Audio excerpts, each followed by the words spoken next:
Welcome to the Knowledge Seeker channel. This channel explores critical issues in the world.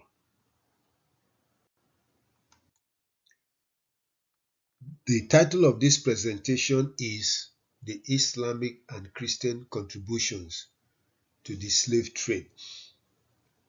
As can be seen, the title starts with Islam rather than with Christianity because the industrial scale mass capture and enslavement of Black Africans started with the Arab Islamic slave trades before the Atlantic slave trade took place. The purpose of this presentation is to achieve three goals. One, to examine the contributions of Islam and Christianity in masterminding the industrial scale mass enslavement of Black Africans in the Eastern and Western Atlantic slave trades. Second, to fill in the missing link in the narratives about the slave trades.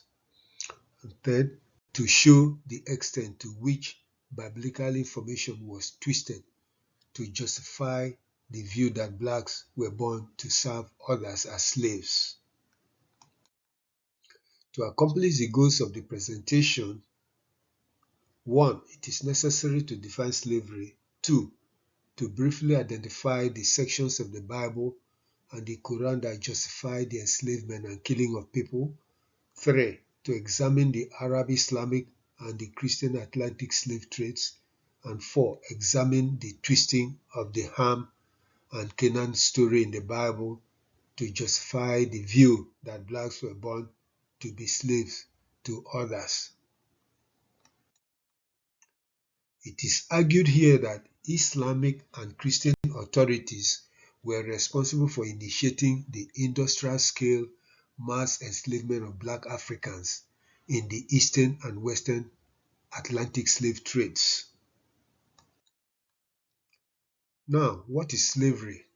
Slavery can be defined as the treatment of an individual as a property, and in doing so, denying that person all rights and freedom. The definition of slavery was expanded in 1926 by the League of Nations to include compulsory and forced labor. Then the United Nations in 1956 added debt bondage, serfdom, and involuntary child labor. Thus, slavery in modern times includes not only treating an individual as property, but also being forced to do compulsory labor, as well as subjecting an individual to debt bondage, serfdom, and involuntary child labor. Let's look at the sections in the Bible that justify slavery and servitude. There are several sections. For instance, Exodus 21 verse 2 reads, "If thou buy Hebrew servant, 6 years he shall serve, and in the 7th year he shall go out free for nothing." Exodus 21 verse 7 reads, "And if a man sell his daughter to be a maidservant, she shall not go out as the main servants do." Exodus 21 verse 8 reads, "If she please not her master, who had betrothed her to himself, then shall he let her be redeemed, to sell to a strange nation. He shall have no power." These are the other sections of the Bible that justify slavery, beating of a servant, and including sexual enslavement. This section deals with those areas of the Bible that deals with killings and murder.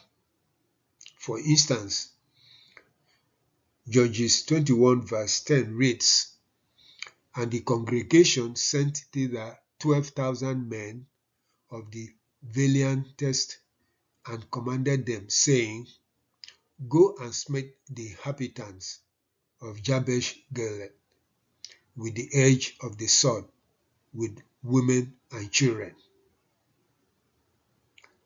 Judges 21 verse 11 reads, And this is the thing that he shall do. He shall utterly destroy every male and every woman that had lain by man. These are the other sections of the Bible that also deal with mass killings and destruction, rape, and things of that sort. Now let's look at the sections of the Quran that justifies slavery. Surprisingly, the Quran does not contain any sections that condone slavery, but rather encourage the humane treatment of slaves. Thus, it advocates the equality of people, the freeing of slaves, as well as the humane treatment of slaves. These sections of the Quran gives you the different ways in which slaves can be freed and to prohibit prostitution. Nonetheless, in the formative years of Islam, slaves belonging to non-Muslim masters were brutally treated. For instance, Bilal, one of the early African slaves, had a heavy rock placed on his chest by his master, Umayyah ibn Khalaf, because he refused to convert to Islam, but was freed by Abu Bakr, a major leader of the Islamic religion. There are many chapters in the Quran that justify killings and murder. The justifications for killings could be described as being for defensive reasons by Muslims. To understand this, you have to read the history of how Islam started. Surah 2, section 190 reads, Fight in the cause of Allah those who fight you, but do not transgress limits. For Allah loveth not transgressors. Surah 2, 191 reads, And kill them, that is non-Muslims, wherever you find them. Kill them. Such is the recompense of disbelievers. Surah 3151 reads, We shall cast terror into the hearts of those who disbelieve. Surah 95 reads, Then kill the disbeliever, that is the non-Muslim, whenever you find them. Capture them and besiege them, and lie in wait for them in each and every ambush. Indeed, there are many sections that deal with fighting non-believers and those who pretend to be Muslims but oppose the Islamic religion. Now, let's look at slavery in the world. It should be noted that slavery did not start with the Arab, Islamic, and European Christian slave trades. Slavery has been part of the human experience for a very long time. That must be made clear. Thus, every society in the past, including those in Black Africa, had engaged in one form of slavery or another. Similarly, the Asian empires and political kingdoms, including those in Black Africa and in other parts of the world, relied on slaves to drive their engines of economic production and prosecute their wars. Even in the 21st century, Some forms of slavery, including human trafficking, sex trafficking, and slave labor, continue unabashed in various parts of the world, despite laws against slavery, even in the Western world. However, Christianity and Islam, which promise to change human behavior and prepare the way for heavenly salvation, were supposed to operate on noble principles that treat people with godly dignity. Instead, they became the instruments of the mass-scale enslavement of people in the world. Now, let's look at the Arab Islamic contribution to international slavery. It is widely believed that one-third of the Arabian population prior to the Quranic revelation were slaves. That means there were so many slaves in the Arabic world. The Arab Islamic involvement in commercialized whole-scale slavery started much earlier than the European Christian Atlantic slave trade. Part of the effort to spread Islam included the enslavement of defeated groups, including Arabs, other Asians, Europeans, and Black Africans. Thus, thousands of Asians, including Arabs, Iranians, Turks, Jews, and Europeans, were captured as slaves.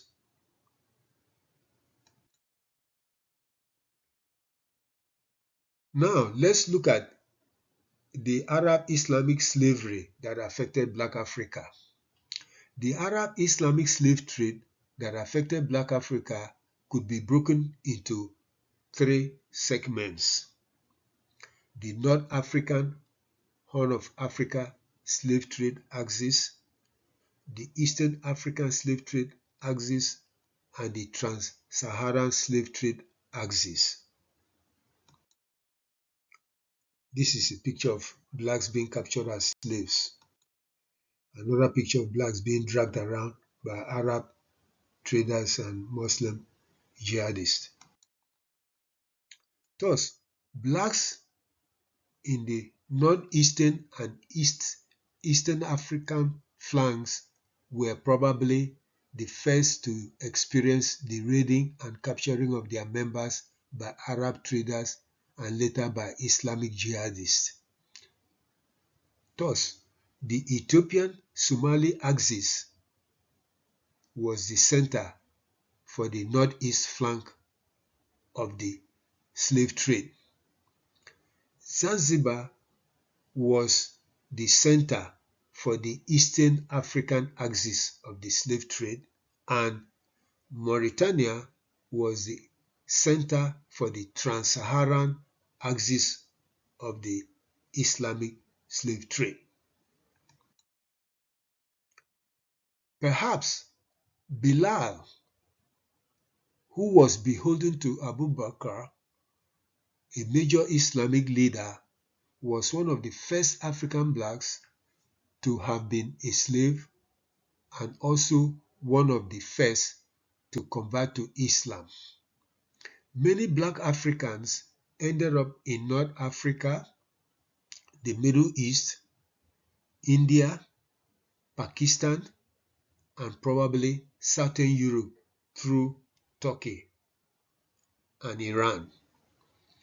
As Islam spread deeper into Black Africa, more people were captured and sent away as slaves.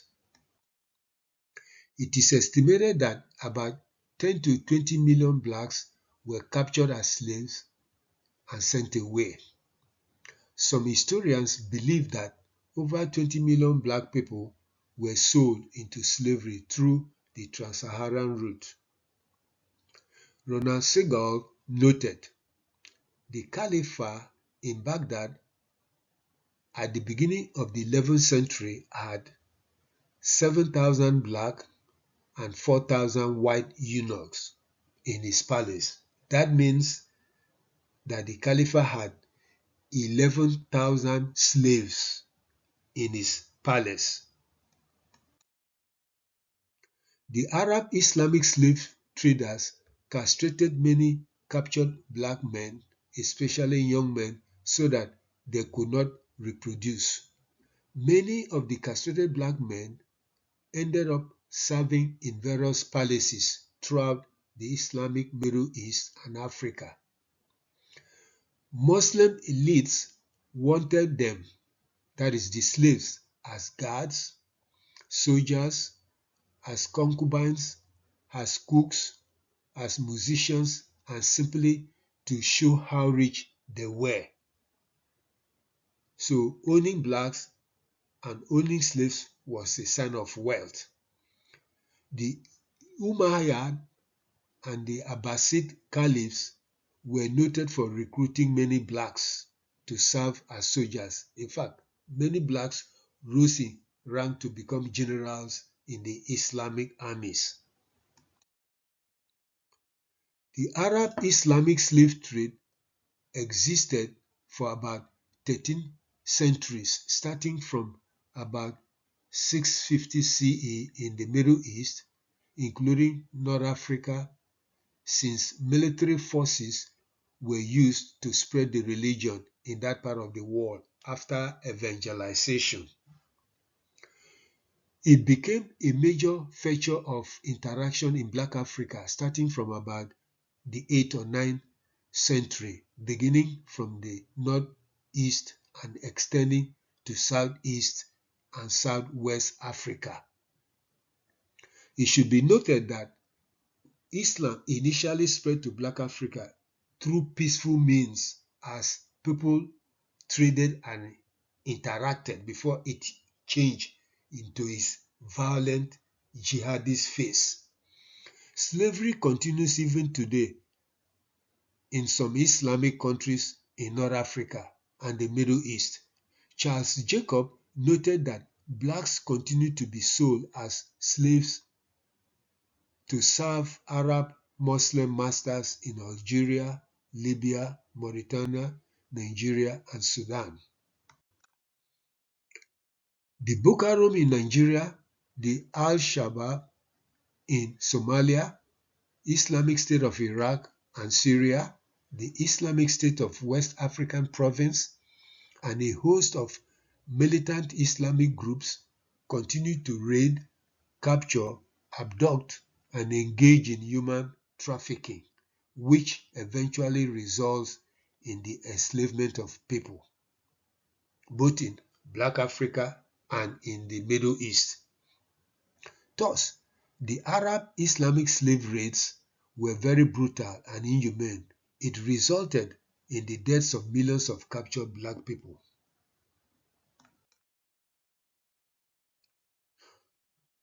Now, let's look at the Christian contribution to the Atlantic slave trade. Unknown to many Christians is the fact that it was the Christian church, that is the Roman Catholic Church, which laid the religious, political, military, and legal basis for the Atlantic slave trade that resulted in the massive enslavement of Black Africans and Native Americans and the eventual colonization of the non-Western world by some European nations.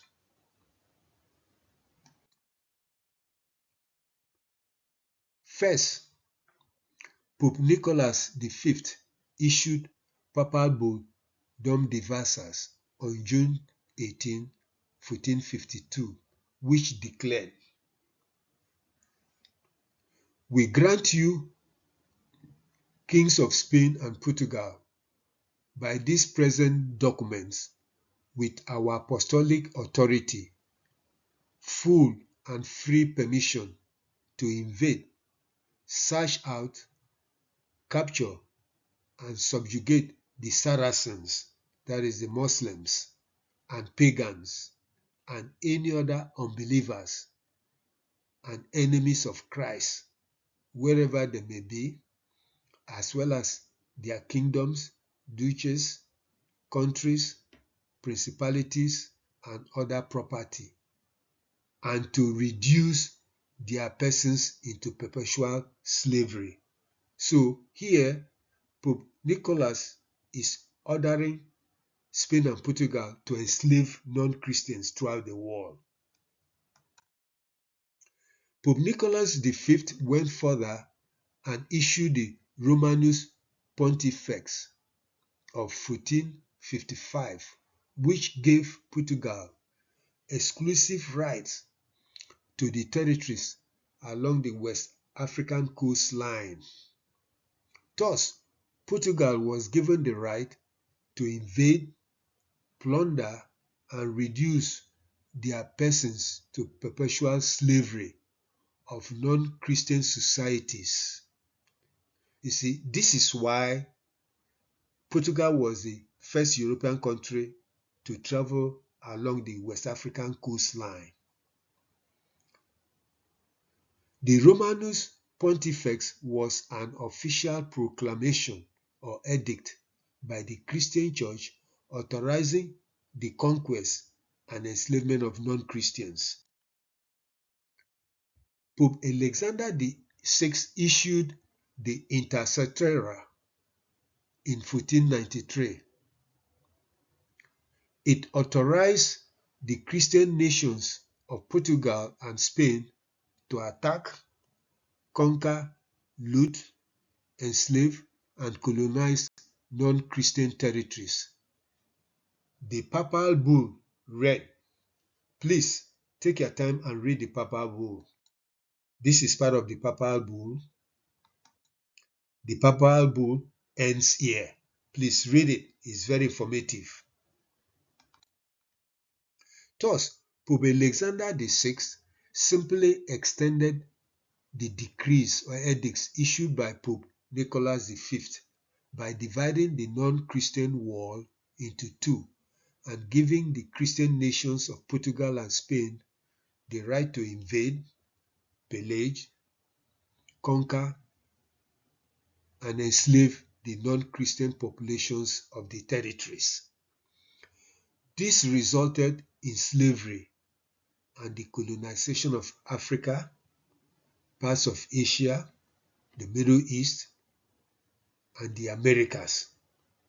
It should be noted that Portugal and Spain benefited immensely from the proclamations of these two Roman Catholic bishops. In fact, they became the richest countries in Europe.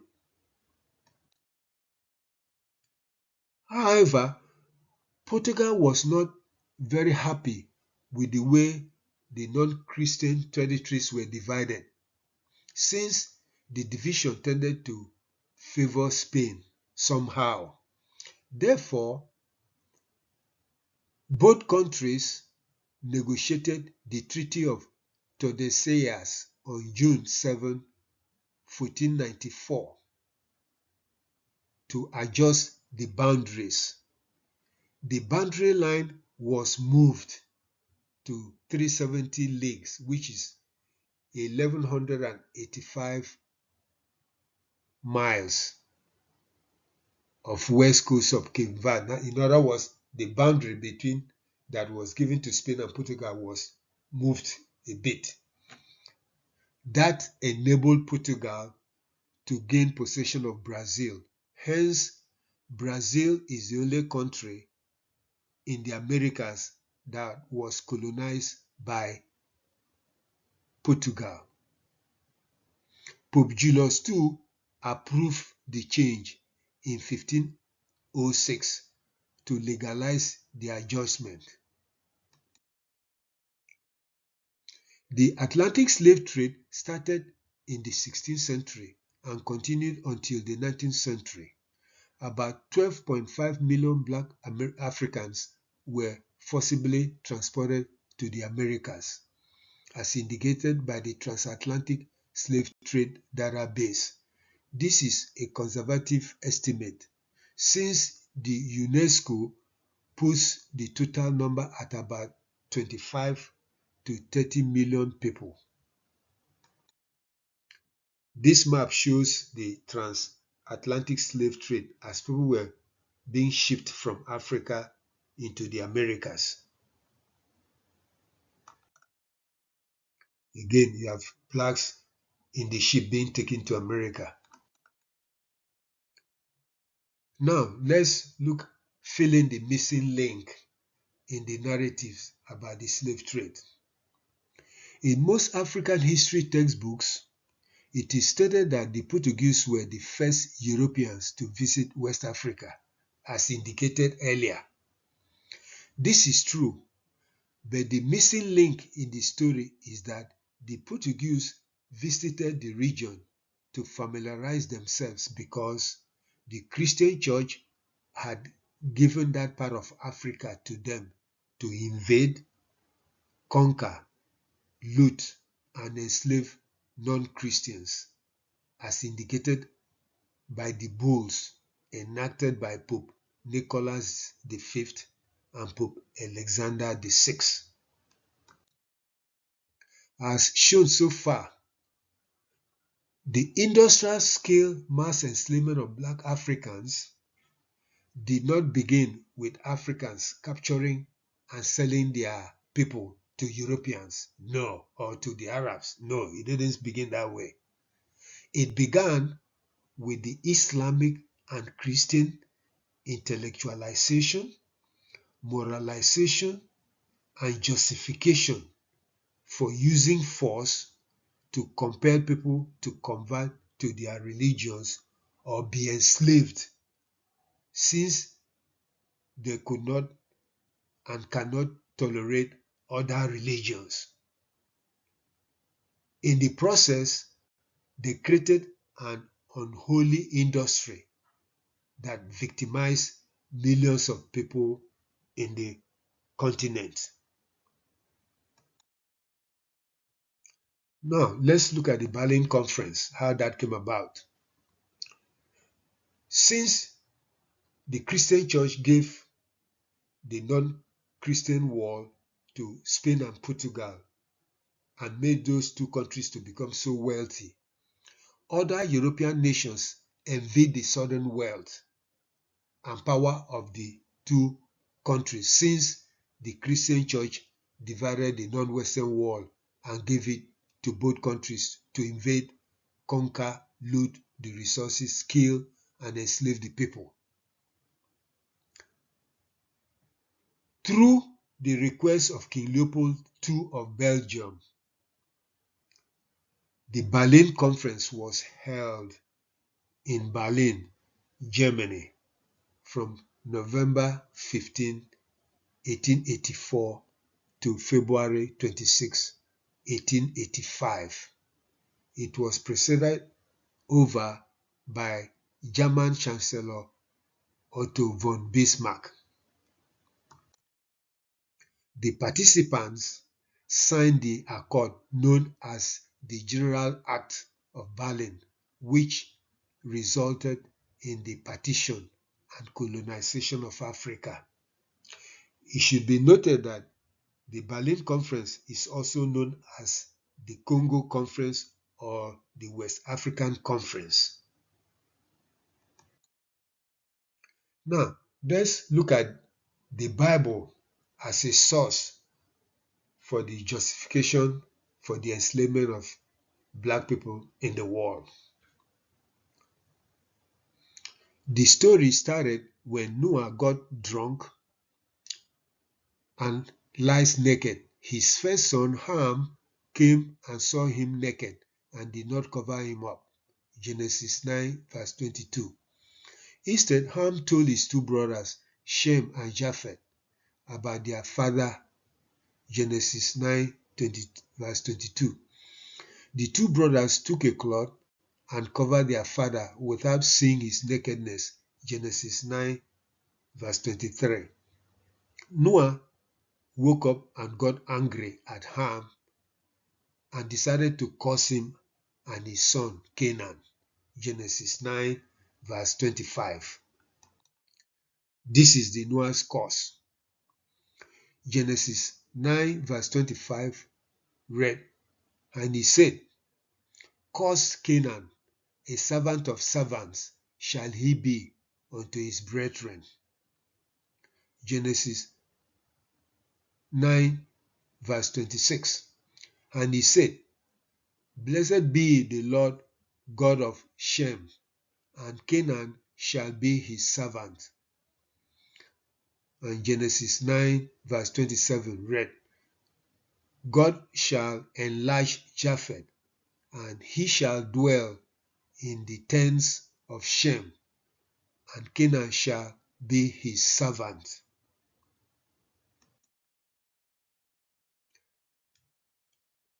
Many Christians and Muslims believe that Shem is the father of the Semites, that is the Arabs and the Jews, and Japheth is the father of the whites, and Ham is the father of the black race. Since Noah caused Ham and Canaan, therefore it means, according to the believers, that blacks are caused to be servants to the Semites and whites. This perception contributes greatly to the global tendency to devalue, denigrate, and violate members of the black race wherever they are and wherever they go.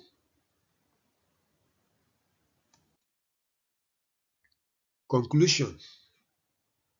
On Fridays, millions of black people troop to various mosques to offer prayers to Allah and seek Islamic salvation.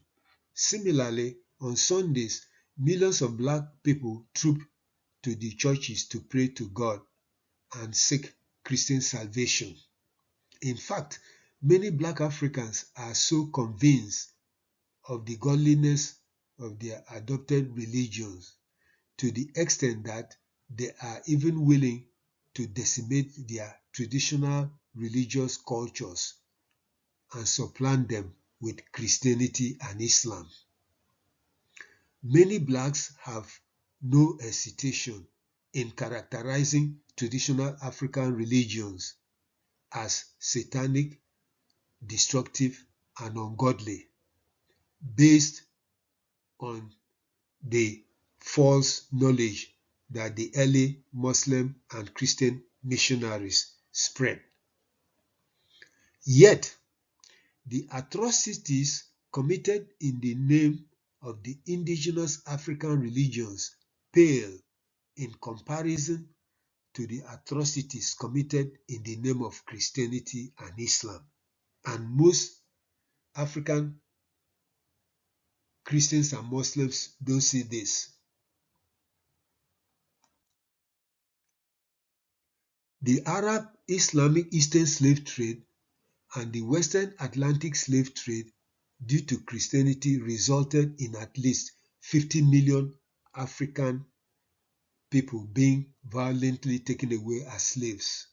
About 50 or more million black Africans died a torturous death in the process of being captured and transported.